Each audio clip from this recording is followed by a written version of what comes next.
Okay, it looks like we may be live now. I'm not sure why it's not starting. I've tried several different mechanisms from auto start to schedule ahead. Give me just a moment. I'm making sure the link is updated in another space. Okay, so it looks like people are starting to come on. Hi, I'm Tiffany. I have a new webcam ordered. It has not yet arrived. Like many things these days, we have some shipping delays.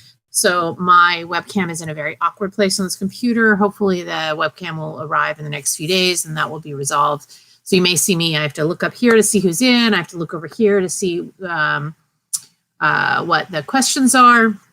And because my camera is at the crease, if there's anything I have to reach on my keyboard, it's going to look like a 1950s monster movie, and you'll see my hand coming up. I'm so sorry. It wasn't something that I had checked on originally when I bought this computer, because I don't ever record myself. This is a new phenomenon. So if you have any questions, and I'm sure there will be some this week, it's been a pretty crazy week. If you have any questions, please type them in the chat box. They can take anywhere between like 30 seconds and about 2 minutes to show up. I'm not sure why there's a lag. Do be aware, I'll have to sort of read through them. The chat doesn't always show up on the replay. So for anybody who watches later, I'll be at least paraphrasing, if not rereading commercials. So the last week or so of time has been a lot. We have seen mass sustained protests in the United States. And for anybody who's new to this, I don't write up a whole bunch to speak about or read prepared statements. This is just me live, unfiltered, answering questions. I'm not a big fan of speeches, so I will usually talk until people start asking questions and just generally make myself available. So if things seem a little choppy and disjointed, it's because I haven't spent hours rehearsing. It's just me sharing with you. So this has been a heck of a week. We've had mass sustained protests. We're starting to see some change, but I worry that if the protests don't keep up, that the change will not actually occur.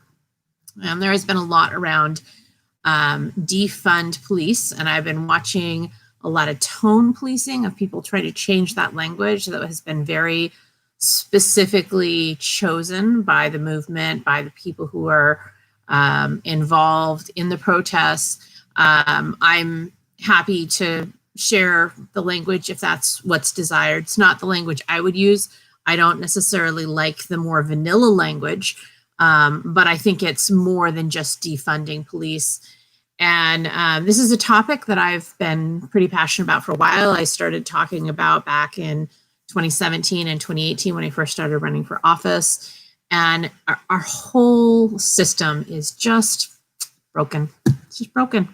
So part of it is defunding the police, but a lot of it is that we've asked the police to do maybe too much, and our answer for everything has become, let me speak to your manager and I'll call the police.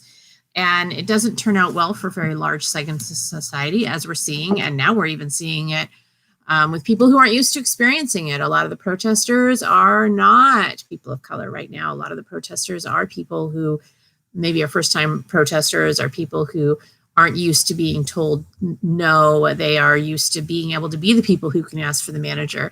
And so I think a lot of them are very surprised to be caught up in pepper spray and to be caught up on the receiving end of it. I think a lot of people are aware that we see involved in the protests are journalists, and they are aware that there could be risks, but they're shocked to see them come from our government. We are supposed to be a bastion of free speech. And it seems like free speech has gotten very twisted in public perception. I think it's hilarious when I see people argue about free speech on Twitter, like Twitter is suppressing me. Well, it's unfortunate, but Twitter is a private company. We are not guaranteed the right against suppression from companies that are privately owned. We are guaranteed the right against suppression from our own government. And we've been seeing a lot of the protests being declared as riots or unlawful gatherings and being ordered to disperse. And that's not the way it should work. We should have the ability to peacefully protest however we want, as long as we're not invading on other rights in ways that are inappropriate or harmful. We've seen a lot of violence towards protesters. We've seen a lot of unwarranted violence towards protesters.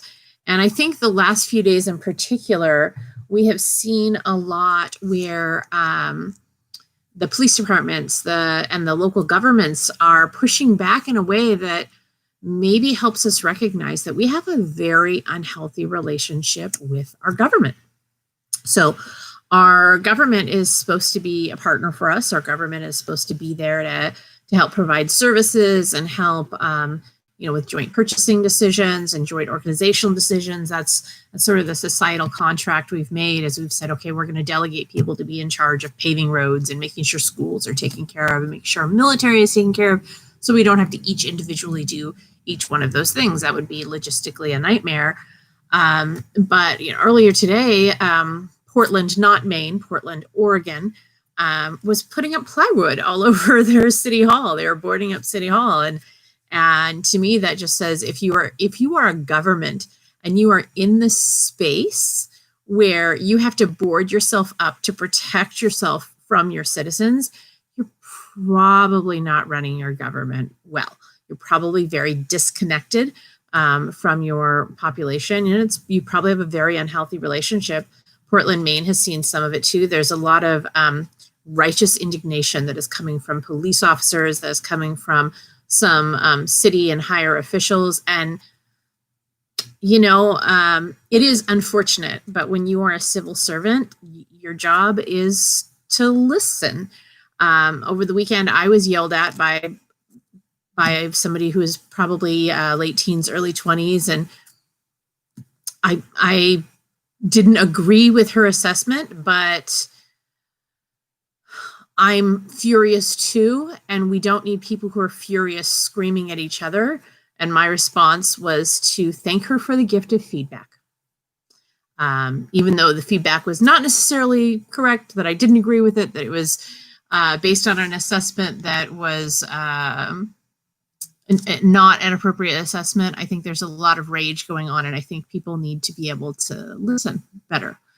Okay, so I've got some comments coming in. Would you talk about some day one things you would do in the Senate to address excessive force and bias? So first of all, there's no day one anything. When people say I'm going to do something day one in the Senate, those people are telling you something that's not true. They're trying to sell you on a dog and pony that doesn't exist. What I can say is fairly swiftly after going into the Senate, I would make sure that we were very receptive to getting information from constituents.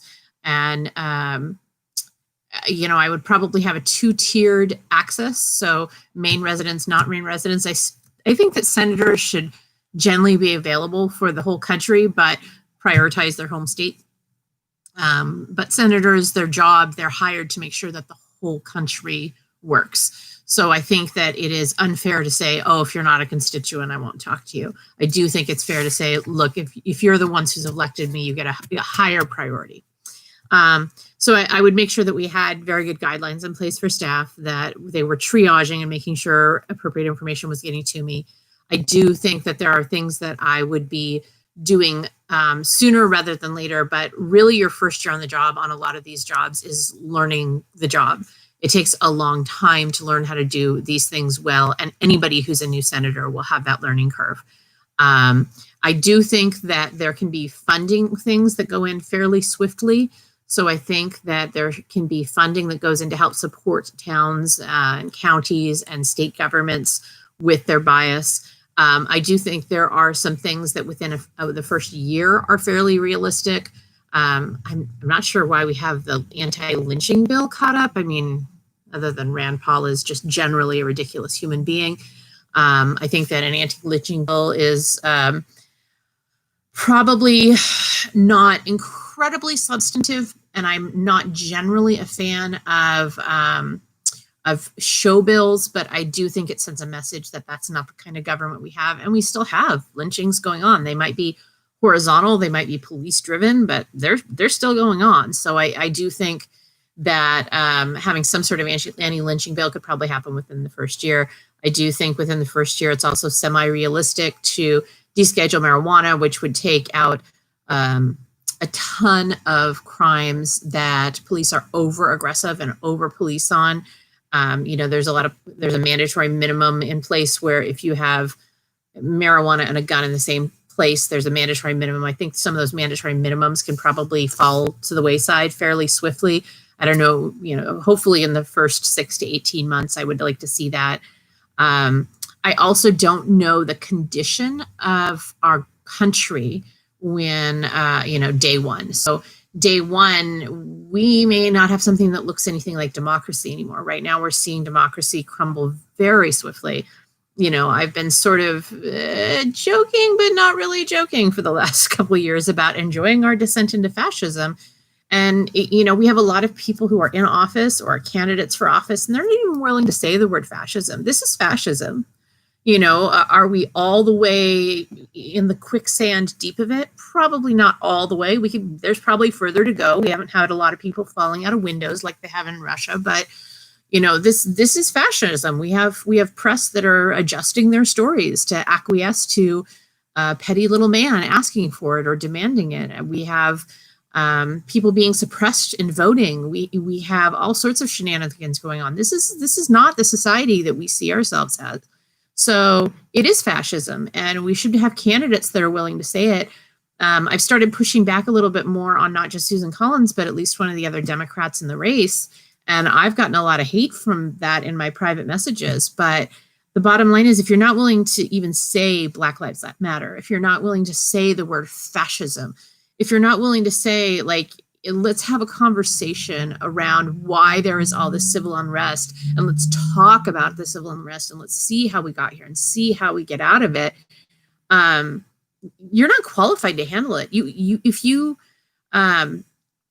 If you can't see that, Maine only has about 18,000 people, give or take, that identify as Black out of 1.34 million, if you can't see those 18,000 people and that they are having disproportionate outcomes in society, alongside people who, are poor or have disabilities or are vulnerable, but they certainly are having a systemic disadvantage. If you can't see that, you're not qualified to represent 1.34 million people. If you can't notice that there's a big thing going on around you, if you can't notice all the civil unrest, hang on just a second. I think I might hear children, but maybe not. No, they seem to have come.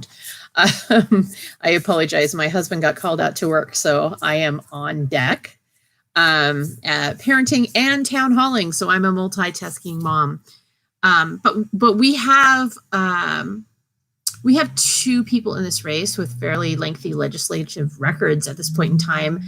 Neither one of them has tackled in any sort of meaningful way, as a sponsor or co-sponsor, that I could find anything about racism that was substantive and had teeth, anything about adjusting our criminal codes so that we are not disproportionately punishing people for petty little crimes, anything about a lot of the systemic injustices. I haven't seen anything that was sponsored or co-sponsored by either of the front runners that addresses that we have social services that we're supposed to be working on and making them easier for people to access. If anything, one or both have tried to make them harder for people to access. That's not leadership. That's not what we need. And that's a big, we don't get our safety net functional and start pulling some of those services out of police. And when that's what the whole defund police movement is about, we are not going to have a functional society. The United States is not going to exist in its current form.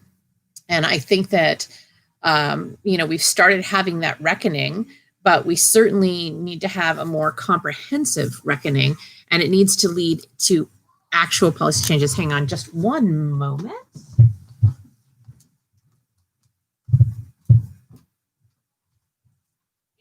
Close the door, please. Because I said so. Thank you.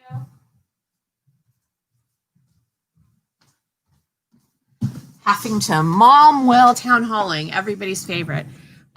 So I think that we've got a lot of we have people in there who are vying for the position or in the position that have proven policy records, but those proven policy records don't create the change we need. We need change. We need real change. We need functional change. we need to make sure that we are caring for our, thank you. Yes, I'll accept the not really multitasker of the year award. But we have a lot of people who are really disadvantaged by our system. And if we don't fix those people who are disadvantaged, if we don't see those people that are currently treated as lesser than for whatever reason, our world is unsustainable. Our country is unsustainable, and we haven't fixed it. So I would like to see, if defund the police is the language that is commonly being used, and that movement is looking for, I don't have a problem using those words. I don't always need to use the words that every single person needs to hear, but what we should be doing is we should be taking away from those resources that we are using to militarize police against us. I mean, unless we're planning for Martians to attack, there's no reason for our police force to have tanks. We don't need military on our own soil to police our own people with tanks. That's insane. So if we don't, we need to take some of those resources away, and we need to be putting them to social supports. And you'll see that I have gone on social media before and said, hey, let me tell you about my experience as lawyer of the day and how we're punishing these small acts. And it's just a horrible use of financial resources, but it's also a bad use of social capital. And these are disproportionately impacting people who are poor, who have disabilities, physical or cognitive, who have, don't look like the average Mainer. They aren't white. I mean, that is something that happens. We also need to be providing legal services for a much broader base of people. So I think that that's something that gets missed a lot in this conversation.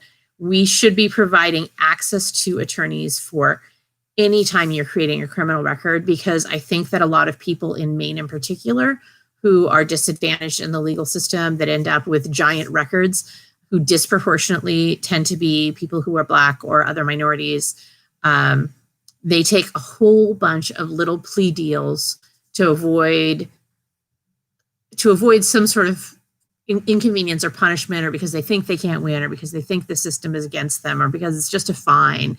And by the time they realize how in over their head they are, they've got a history of, 10 minor infractions that they've just paid a fine on, and suddenly they're facing jail. So we need to be including in our social safety net more support in our legal system. We need to be including in our safety net more mental health care. We need to be including in our safety net more access to resources for housing, for food. And we need to be looking at, why are we treating people who aren't white differently? We should all be the same. If people are yelling all lives matter as a response to Black Lives Matter, then let's truly make all lives matter. Let's make those Black Lives Matter just as much, every single ounce, as every other life. And right now they don't. I mean, the astonishing thing to me the last week or so has been how much people just sort of shrug, and they're like, oh yeah, those police, they're just tear gassing protesters. I mean, that is shocking to me. That is horrifying to me. The amount of disconnect and the boldness with which a lot of government officials are not tackling the issues. Some are doing okay. Some are just sort of treating citizens like they're throwing a temper tantrum. It's astonishing they don't see that this is a life or death situation for a lot of the people in the streets. Some of those issues can't get resolved in the Senate, but they're going to need resources from the Senate, most likely. We are going to need to be sending some financing to take care of some of these systemic problems, because it's just more than most of our towns and most of our states can handle. I mean, we are looking at an entire country overhaul. I can tell you, as somebody who works with the law, that almost every part of the law has something in it that is racist or systemically disadvantageous to one or more groups, even if it doesn't look like it is. So we have a lifetime of rewriting law ahead of us. I mean, we've had hundreds of years to make bad law. We have a lifetime at least to fix it. So a lot of times when people have come at me with, oh, don't you like term limits? If we have people in there who are really repairing this damage, we have a lifetime. We have a career full of law to fix. We need to be pouring through line by line, fixing all of our laws and bringing them to a space where our society is healthy, where it isn't based off of favors that have been traded or trivial tax deductions that have been created so somebody could brag in a campaign ad, where it's just good law for a healthy society. So I've got tear gas is illegal in war thanks to the Geneva Convention. Do we need a domestic version of the Geneva Convention here at home? I think the problem is we've already got some mechanisms, but they require us to care. So the thing that has most shocked people is that our checks and balances aren't working. So our checks and balances aren't working because a lot of our checks and balances were based on societal norms or guilt or shame, but they weren't actually codified in law. And even our laws are just sort of getting disregarded. So when you have people that have no problem breaking the law and have no shame, like you can't shame somebody who doesn't feel shame. You can't get somebody who has no respect for the law to follow the law without enforcement. So we need to enforce our existing laws. We probably need to retool a whole bunch of them, including, you know, the entitlement of police officers and government officials to use tear gas on our own citizens is just, it should be jaw dropping. And I think it is to a lot of people. I think it's really turned public sentiment to watch not just police officers, but the walk of shame that was done by our president, where he tear gassed people and kicked he kicked clergy out of their own church for a photo op. I think that people are starting to see that. I think people are starting to notice that, hey, we're not enforcing stuff. And maybe we need more rigid laws for some things. Maybe we need some more flexible laws for others, but we need to start enforcing and holding ourselves up to a better standard. And the only way to hold public officials to a standard, if they don't feel like they need one, is public protests and voting. That's it. I mean, we are very limited. You know, you can write letters to the editor to encourage the other two, but we have to vote. We have to register to vote. We have to vote out people who are bad. And we don't need to just vote people out who are bad with people who are mediocre to replace them. We need to vote people in who will do the job, even if it seems like they are maybe not the most probable candidate. Those are the people we need in office. We need to change our voting systems. So, you know, Maine has adopted ranked choice voting for federal races.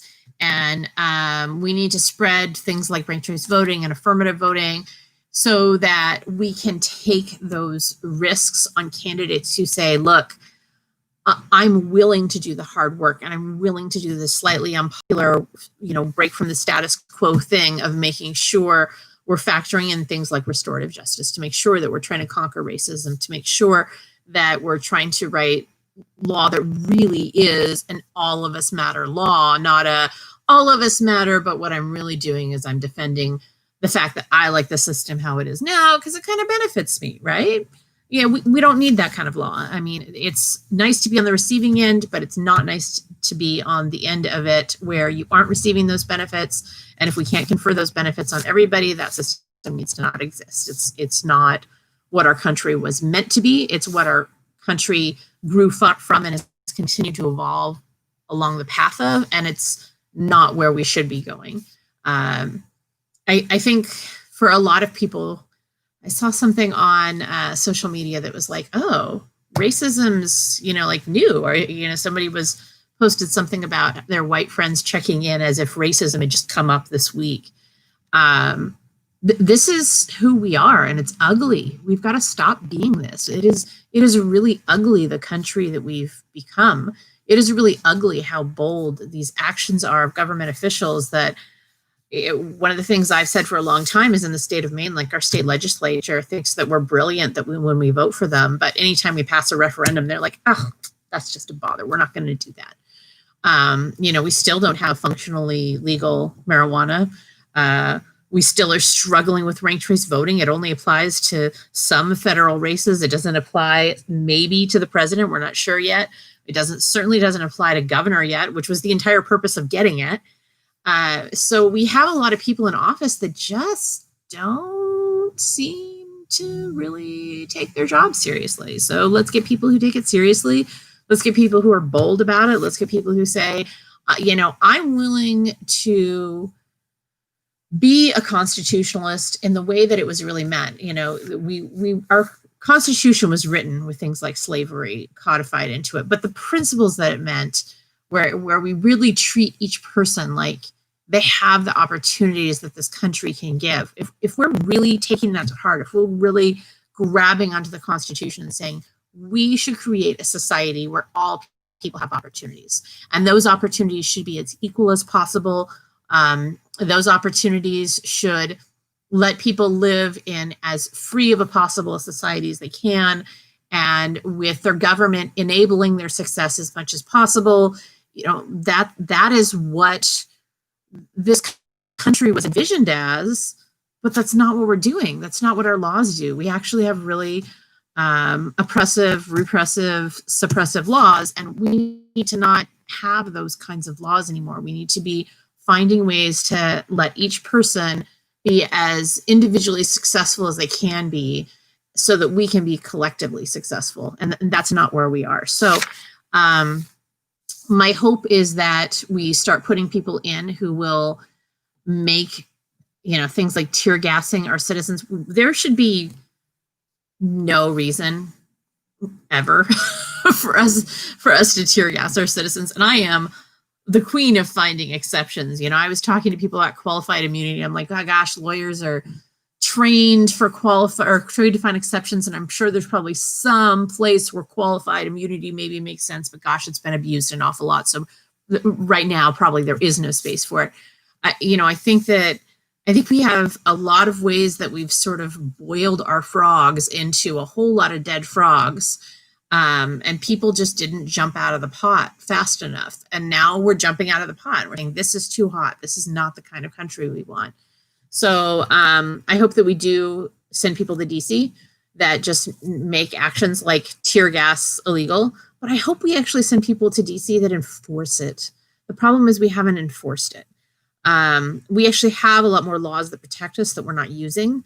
And right now, DC is just running wild. It's a party that none of us is invited to down there. So, whether it's insider trading with stocks, whether it's the lobbyists and the side deals, whether it's spending so much energy fundraising that they're not actually doing the job of legislating.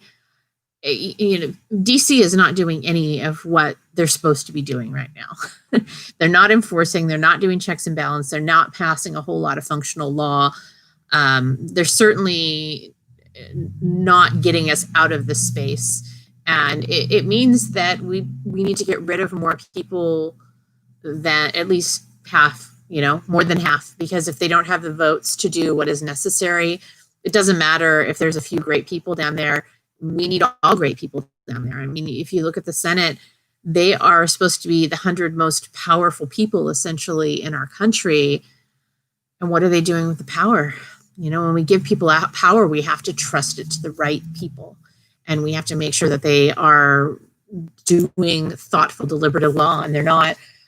We have a president who's supposed to be the most powerful person essentially in the world, and he's using that power for self-indulgent aims. So I think that we need to enforce. I think that we need to tighten some of our laws. I think we need to comb through all of our laws for systemic change. Right now, I'm just sort of chatting a little bit, waiting to see if there's any other questions.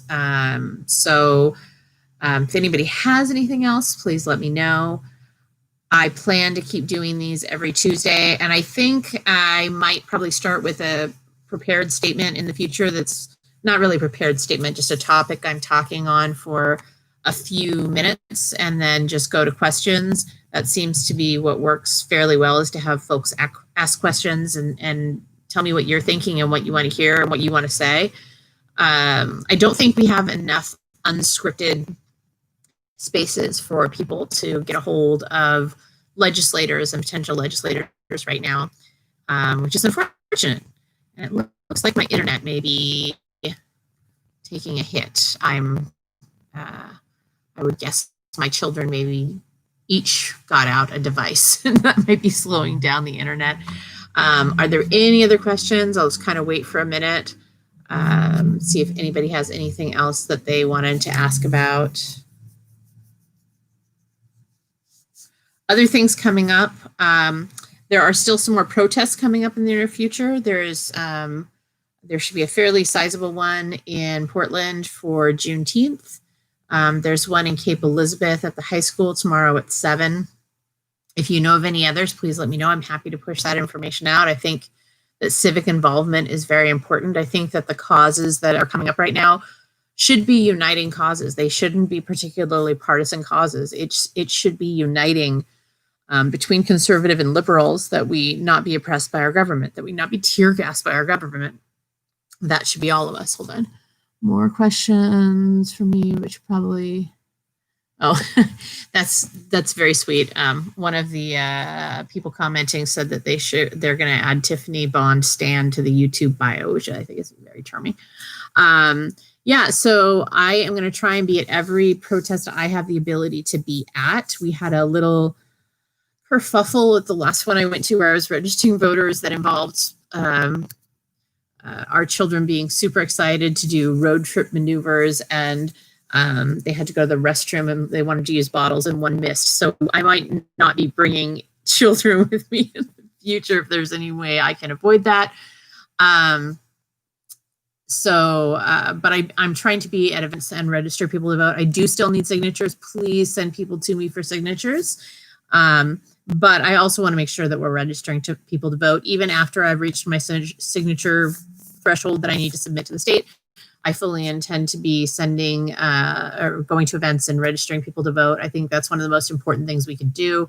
Make sure that anybody who wants to run for office is, as long as they're in a period where they can be registering to vote, people to vote, doing that. I think that's a really important part of civic engagement. I feel like I always have to talk to somebody's secretary. Talking to Colin seems impossible. What will you do to remain accessible to your constituents? You know, I think that generally, I've said that I would do a town hall, a live town hall, once a fiscal quarter around the state. Yeah, I think I'll keep doing this. I mean, I might be a different format. It may just be once a week, not twice a week. It's going to depend. I mean, with the pandemic, it really limits the amount of events that you can do. I think a lot of people are sort of forgetting we have a pandemic, but we still have active community transmission in several counties in Maine. So I have to be very careful how much and when I can collect signatures, and how much and when I can be available in person. But I think that I will probably have a weekly call-in or every other weekly call-in, depending on what legislation I have to read. I think it's important. And I think that we need to have a direct line to the people that represent us. I don't think that we have that now. I know that I've tried to reach out to our legislators, and I think the only one that I've ever really gotten any meaningful feedback from, and it wasn't a phone call, was Angus King. And that was, I ran into him at a restaurant and he was very chatty and pleasant. But I think that, you know, I will, by necessity, if I'm in DC, I will have to be a little bit less available because I'll have a job to do. I mean, right now, a big part of my life is running for office and making sure that I'm super available. When I'm in DC, I'll have to divert that attention to legislation, most likely. But I do think that there should be every week to every other week a time where you can actually ask questions. I may not be able to get to all the questions. I might have to pass some of them on to staff. I may not have all the answers immediately available. But I think one of the best things that has come out of the pandemic is now it's acceptable to tell people who are your legislator or who want to be your legislator, hey, I want a way to talk to you frequently. I want a way to ask questions. I want a way to hold you accountable that doesn't take months to get a form letter that's totally unrelated to the question I asked. And that's one of my huge frustrations. So, you know, bearing in mind that I will be representing a much larger amount of people than I currently interact with on a campaign, I actually think that it will probably stay somewhat manageable in that anybody who's followed along with me knows that I'm pretty boring and responsible and generally competent. And though I think you'll probably have a lot of questions about what's going on in DC, I don't think there will be a lot of questions about what I'm personally doing because I plan to continue to communicate that. And I think one of the biggest frustrations that all of us have is we think, we should have a way to get a hold of our representatives and know what they're doing, but often we have no idea what they're doing and no way to get a hold of them and no way to know what they're voting for. With Susan Collins, I can usually figure out what she's voting for, not because she's told us, but by just the last few years, look at the worst possible way the legislation could go, and that's the way she votes. So I do think that I would expect every week or two to have some sort of session for at least a half an hour to an hour where I'm available to either just generally talk about what's going on in DC and what's new, and have some open time for questions. I may do some sort of podcast where I just say, hey, this is what I voted for this week and this is why. And then I have a separate Q&A. I might do them together. I'm not sure what format will work. I'm still working with the different technologies to see which one works. Zoom is way too laggy on my connection. I've tried it with several different test groups and we just can't get it to work.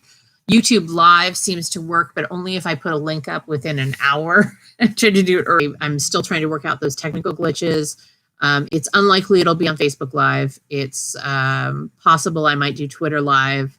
YouTube seems to sort of be the best format, but if you guys have any suggestions or where you'd like to see me, please let me know.